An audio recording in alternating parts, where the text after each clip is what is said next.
Hello friends, कैसे हैं आप सब। आई होप आप लोग स्वस्थ होंगे, अपनी तैयारी में व्यस्त होंगे। एसएसटी की नेक्स्ट क्लास है।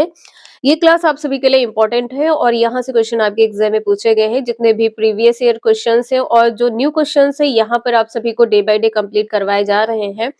इसलिए आप सभी लोग चैनल पे जरूर बने रहिएगा। चैनल पर पहली बार आए हैं तो चैनल सब्सक्राइब करके बेल आइकन प्रेस कर लीजिएगा, इससे नोटिफिकेशन आप सभी को मिलता रहेगा।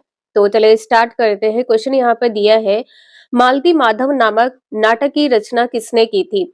तो यहाँ पर आंसर आपका सी सही हो जाएगा, भवभूति ने की थी। मालती माधव नाटक की रचना किसने की है, भवभूति ने की है। जो भास है ये किसके लिए प्रसिद्ध है, संस्कृत साहित्य के प्रसिद्ध रचनाकार है। संस्कृत साहित्य के प्रसिद्ध रचनाकार है। और यहाँ पर जो बाणभट्ट है तो ये कौन थे, हर्षवर्धन के दरबारी कवि। जो बाणभट्ट है ये हर्षवर्धन के दरबारी कवि थे। हर्षवर्धन के दरबारी कवि। और कालिदास की रचना का नाम क्या है, तो कालिदास की रचना का नाम है शाकुंतलम। कालिदास की रचना का नाम है शाकुंतलम। नेक्स्ट है, कनिष्क का दरबारी चिकित्सक था, कौन था। तो यहाँ पर आंसर क्या होगा, चरक। आंसर यहाँ पर आपका सी सही हो जाएगा, चरक था। अश्वघोष ने कौन सी पुस्तक की रचना की है, तो बुद्ध चरित। बुद्ध चरित के लेखक कौन है, अश्वघोष है। आंसर यहाँ पर आपने देखा है, सी सही है। सुश्रुत की जो रचनाएं हैं वो कौन कौन सी हैं, ये भी आप लोग जरूर ध्यान रखिएगा। आपके एग्जाम के लिए वेरी वेरी मोस्ट इंपॉर्टेंट है। और जैसा कि आप सभी लोग जानते हैं, लेखक से संबंधित 2 से 3 नंबर के क्वेश्चन आपके एग्जाम में पूछे जाते हैं। तो ये यहाँ पर आप सभी के 3 से 4 नंबर कवर हो जाएंगे। सुश्रुत की जो प्रमुख रचनाएं हैं ये प्रसिद्ध शल्य चिकित्सक है। प्रसिद्ध शल्य चिकित्सक है। और यहाँ पर श्रुश्रु संहिता है। श्रुश्रु संहिता है, आपने देखा है। आंसर यहाँ पर सी सही है। और जो अश्वघोष है ये कौन सी बौद्ध संगीत के उपाध्यक्ष थे, तो ये चतुर्थ बौद्ध संगीत के उपाध्यक्ष थे। चतुर्थ बौद्ध संगीत के, चतुर्थ बौद्ध संगीत के उपाध्यक्ष थे। चतुर्थ बौद्ध संगीत के उपाध्यक्ष थे। और जो चतुर्थ बौद्ध संगीत है इसका आयोजन कहाँ पर हुआ था। चतुर्थ बौद्ध संगीत का आयोजन कहाँ पर हुआ था, कश्मीर में। कुंडल वन कश्मीर में हुआ था। कुंडल वन कश्मीर में हुआ था। नेक्स्ट है, गांधार कला पर किस विदेशी काल का प्रभाव है। तो यहाँ पर आंसर आपका सी सही हो जाएगा। और यदि यहाँ पर ग्रीको रोमन लिखा हो तो भी आंसर आपका सही होगा, ग्रीको रोमन। सी आंसर यहाँ पर आपका सही है। नेक्स्ट है, एम्फोरा एक डैश था क्या। तो ये एक प्रकार का फूलदान था। एक प्रकार का आप कह सकते हैं फूलदान या जार। फूलदान या जार कह सकते हैं। तो आंसर यहाँ पर आपका सी सही हो जाएगा, लंबा एवं दोनों तरफ हते लगा जार। और इस जार का प्रयोग किस लिए किया जाता था, ये भी आप लोग ध्यान रखिएगा। प्रयोग किस लिए किया जाता था, तो तरल व सूखे फूलों के लिए किया जाता था। तरल व लिक्विड के लिए किया जाता था। ठीक है, लिक्विड के लिए किया जाता था व ड्राई फ्लावर्स के लिए भी किया जाता था। सूखे फूलों के लिए, सूखे फूलों के लिए इसका प्रयोग किया जाता था। नेक्स्ट है, अर्थशास्त्र के अनुसार मौर्य काल में उत्तर पश्चिम किसके लिए प्रसिद्ध था। उत्तर पश्चिम पूछा जाए तो कंबल हो जाएगा। और यदि दक्षिण भारत पूछा जाए तो क्या होगा, तो सोना एवं बहुमूल्य पदार्थ। दक्षिण भारत किसके लिए प्रसिद्ध था, तो ये हो जाएगा सोना एवं बहुमूल्य पदार्थ के लिए प्रसिद्ध था। आंसर यहाँ पर आपका डी सही है। नेक्स्ट है, रोमन साम्राज्य में काली मिर्च की इतनी मांग थी कि इसे डैश के नाम से बुलाते थे।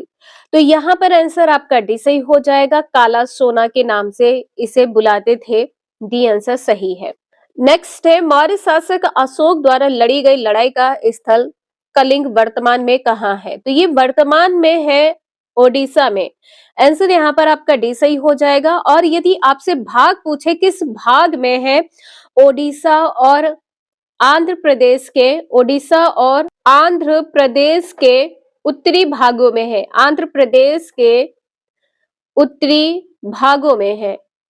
इंपॉर्टेंट क्वेश्चन है और ये क्वेश्चन आपके एग्जाम में पूछा गया है, उत्तरी भागों में है।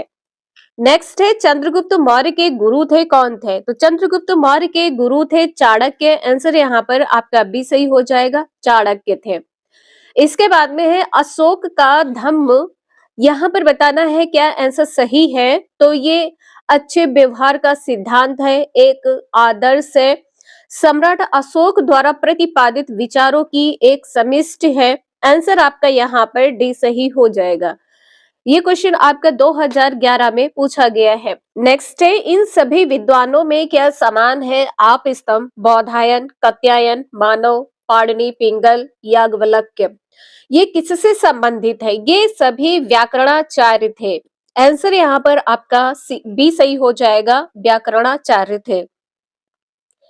नेक्स्ट है शाकुंतलम लिखी थी किसने? शाकुंतलम किसने लिखी थी? अभी आपने देखा था कि कालिदास ने लिखी है। आंसर यहाँ पर आपका पहला सही हो जाएगा। और भास ये किससे संबंधित है? तो संस्कृत साहित्य के प्रसिद्ध रचनाकार हैं। संस्कृत साहित्य के प्रसिद्ध रचनाकार हैं। संस्कृत साहित्य के प्रसिद्ध रचनाकार है। अश्वघोष को अभी आपने देखा है, अश्वघोष किससे संबंधित है? बुद्ध चरित्र से संबंधित है। बुद्ध चरित्र के लेखक कौन है? अश्वघोष है। यहाँ पर पहला आंसर सही है। नेक्स्ट है अंतिम मौर्य शासक कौन था? तो यहाँ पर आंसर आपका डी सही हो जाएगा, वृहद्रथ थे। इनका शासन समय कब से कब तक माना गया है? तो 187 से 180 ईसा पूर्व का समय माना गया है। किसी क्वेश्चन में कोई डाउट हो तो प्लीज आप सभी लोग क्वेश्चन नंबर जरूर बता दीजिएगा, किस क्वेश्चन में आप लोगों को डाउट है। नेक्स्ट है शक काल की शुरुआत कनिष्क ने की थी, कब की थी? तो ये किया था 78 ईस्वी में। आंसर यहाँ पर बी सही है। नेक्स्ट है चाणक्य को किस नाम से भी जाना जाता है? तो चाणक्य को विष्णुगुप्त के नाम से भी जाना जाता है, और किस नाम से जाना जाता है? कौटिल्य के नाम से भी जाना जाता है। नेक्स्ट है औषधि में किसका संबंध नहीं है? औषधि में किसका संबंध नहीं है?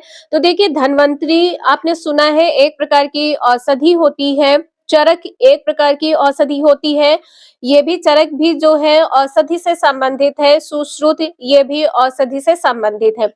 जो भास्कराचार्य है ये किससे संबंधित है? तो यहाँ पर गणितज्ञ हो जाएगा, यहाँ पर गणितज्ञ और ज्योतिष, और यहाँ पर ज्योतिष। तीसरा है खगोल शास्त्र, तीसरा है खगोल शास्त्र से संबंधित है। यहाँ पर आपका आंसर बी सही हो जाएगा। भास्कराचार्य जो है ये औषधि से संबंधित नहीं है।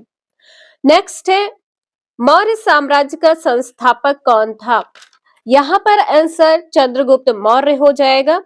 चंद्रगुप्त मौर्य यहाँ पर आंसर आपका सही होगा। और इसकी स्थापना कब की गई थी?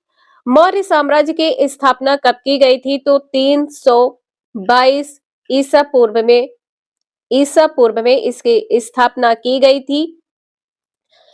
किसने किसको हराया था? तो चंद्रगुप्त मौर्य ने, चंद्रगुप्त मौर्य ने किसको हराया था? नंद राजवंश को हराया था, नंद राजवंश को हराया था। चंद्रगुप्त मौर्य ने नंद राजवंश को हराया था, और चंद्रगुप्त मौर्य ने मौर्य साम्राज्य की स्थापना 322 ईसा पूर्व में किया था। नेक्स्ट है अशोक ने बौद्ध धर्म के प्रचार के लिए श्रीलंका किसे भेजा था? तो श्रीलंका किसको भेजा था? अपने बेटे महेंद्र को भेजा था। बेटे का नाम क्या था? महेंद्र था। और बेटी को भी भेजा था। बेटी का नाम क्या था? संघमित्रा था। बेटी का नाम संघमित्रा था। तो दोनों लोगों को जो है श्रीलंका बौद्ध धर्म के प्रचार के लिए भेजा था। चंद्रगुप्त मौर्य का प्रधानमंत्री कौन था? चंद्रगुप्त मौर्य का प्रधानमंत्री चाणक्य था। और चाणक्य को अभी आपने देखा अन्य किस नाम से जाना जाता है? कौटिल्य के नाम से जाना जाता है। कौटिल्य के नाम से जाना जाता है। विष्णुगुप्त के नाम से भी जाना जाता है। विष्णुगुप्त के नाम से भी जाना जाता है। आंसर यहाँ पर आपका बी सही है। क्वेश्चन नंबर नेक्स्ट है सातवाहन वंश के शासकों की कार्यकालीन भाषा थी, क्या थी? तो भाषा जो थी ये प्राकृत थी। आंसर यहाँ पर आपका सी सही हो जाएगा। इसके बाद में है निम्नलिखित में से कौन से शहर मौर्य साम्राज्य की राजधानी थी? मौर्य साम्राज्य की राजधानी क्या थी? तो पाटलिपुत्र थी। आंसर पहला सही है। नेक्स्ट है, किस मौर्य सम्राट ने जैन भिक्षु बनने के पश्चात सिंहासन त्याग दिया? जैन भिक्षु बनने के पश्चात चंद्रगुप्त मौर्य ने सिंहासन को त्याग दिया था। नेक्स्ट है, इंडिका का लेखक कौन था? तो इंडिका का जो लेखक है ये मेगस्थनीज था। आंसर यहाँ पर आपका सी सही हो जाएगा, मेगस्थनीज। इसके बाद में भारत का राष्ट्रीय चिन्ह कहां से लिया गया है? तो ये लिया गया है सारनाथ अशोक स्तंभ से। सारनाथ स्तंभ से लिया गया है, बी आंसर यहाँ पर आपका सही हो जाएगा। क्वेश्चन नंबर नेक्स्ट है, भारतीय इतिहास में पहली बार लोगों के जन्म एवं मृत्यु का पंजीयन किस काल में किया गया है? किस काल में किया गया? तो यहाँ पर आंसर डी सही हो जाएगा, मौर्य काल में किया गया है। ये सभी क्वेश्चन आपके एग्जाम में पूछे गए हैं और आपके एग्जाम के लिए वेरी वेरी मोस्ट इंपोर्टेंट होने वाले हैं।